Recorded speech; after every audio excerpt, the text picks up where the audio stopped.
You all, thank you so much, everyone, for coming along. It's fantastic to see so many of our friends, supporters, celebrities, MPs, politicians. Wonderful. Good. My name is Eduardo Goncalves. I'm the founder of the campaign to ban trophy hunting. Do you know, it surprises me that we actually have to have this meeting at all. It's 2019. We're supposedly an evolved species, living in an advanced civilization, yet we're actually having to make the case that it is wrong to shoot critically endangered animals like rhinos just for fun, or that it's wrong to kill docile creatures such as giraffes and zebras for entertainment and amusement as well. Well, we're going to have some wonderful speakers in a little bit, and I'm just here as a kind of a compere and a warm-up act. Hopefully I'll do that reasonably well. But I'm just going to, before we do that, and I'll introduce them all individually shortly, just going to say a little bit about what we know about Cecil, because it's the 4th anniversary of the shooting of Cecil. He was shot initially on the 1st of July 2015, shot again, and finally killed on the 2nd of July, so almost exactly 4 years ago. Now, there's one thing that you probably don't know, and it may shock you, and it's this.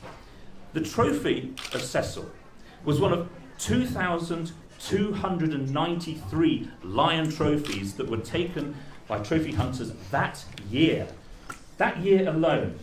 And since then, there have been thousands more. And if you're wondering how many lions there are left in the wild, the answer is not very many. It's about 20,000 is the generally accepted estimate. 15,000. And indeed, I was going to say that Lion Aid have come up with figures that suggest 15 or even 13,000. Yes, I've seen another figure. Absolutely. So it's a generous estimate. So there's actually more statues of lions in the world than there are wild lions. That's a pretty scary thought, isn't it? And as you may recall, Cecil was wearing a radio collar when he was shot. He was part of an official government-sanctioned conservation study. And there were 38 lions that were part of that study, all wearing these highly visible radio collars. 24 of those 38 lions were shot by trophy hunters. So even having a high visibility collar, being part of an officially sanctioned conservation program, doesn't protect you from trophy hunters, it would seem. And as I'm sure you also remember, Cecil was shot with a bow and arrow, and initially he was wounded and only died when he was shot a second time the following day. That's actually not as uncommon as it might sound. There are actually prizes handed out by the trophy hunting industry for people to shoot animals with novelty weapons. Bows and arrows, crossbows, pistols, flintstock-style rifles, anything goes. And if you shoot a few dozen or more with all of those animals, with all of those different novelty weapons, you get a special prize. So that's the mentality of the trophy hunting industry. And one of the consequences of that, of course, not surprisingly, is that a lot of animals are wounded. They're not killed outright. In fact, one study suggests that up to 50% of all animals targeted by trophy hunters are wounded. And we found, in fact, a number of cases of big cats that have taken 2 or 3 days to die, and also animals that presumably died of their injuries because they were never found after initially being shot. Now, we also know that Cecil was shot by a chap called Walter Palmer, who was a dentist from Minnesota, and as Peter Egan said to a group of us just the other day, he hopes and wishes that he's a better dentist than a human being. I thought it was a very apt comment. And Walter Palmer, he was a member of an organisation called the Safari Club International. I don't know if you've heard of it. It is the largest trophy hunting lobbying group in the world. And it has a records book.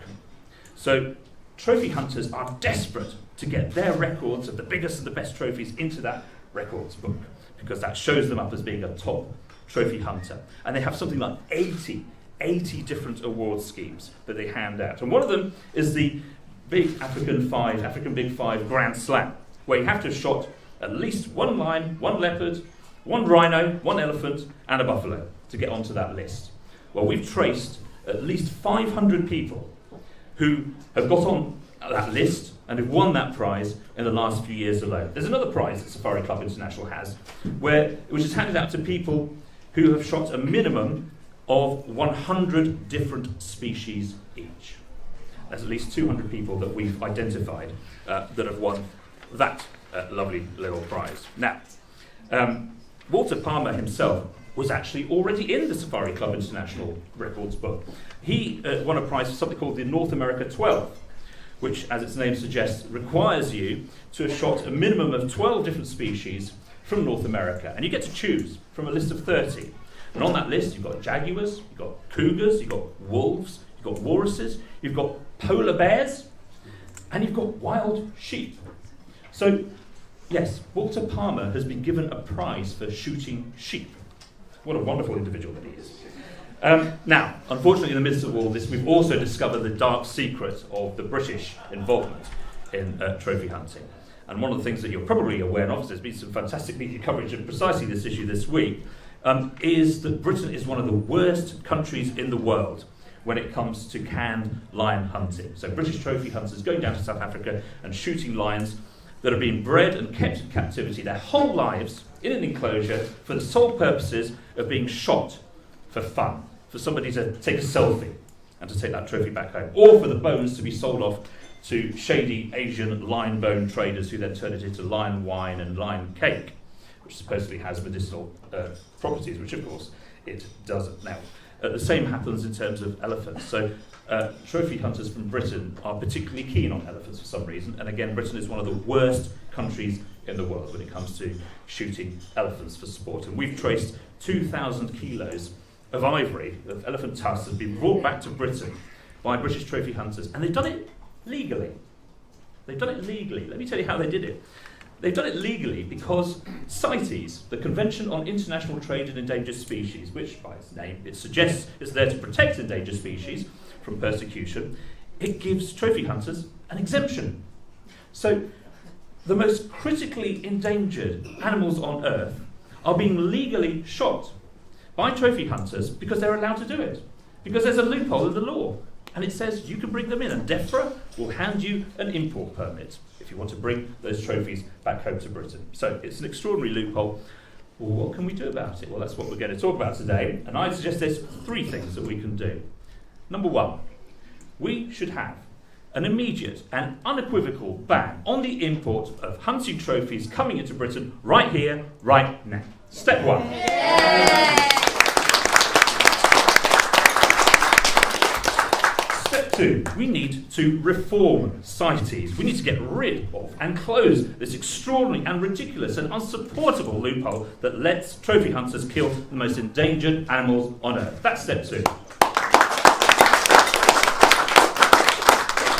And thirdly, we need to move towards the global abolition of trophy hunting. It needs to be outlawed once and for all. And that's what we're going to start the ball rolling on today. I've heard trophy hunters say some of the most extraordinary things in defence of trophy hunting. One of them is that it's a necessary evil. Somehow, they shrug their shoulders, they're terribly sorry that it has to be done, but somebody has to do it. Or what other nonsense. And let me tell you something else that was once called a necessary evil, right here in this place, in Parliament, many years ago. Slavery.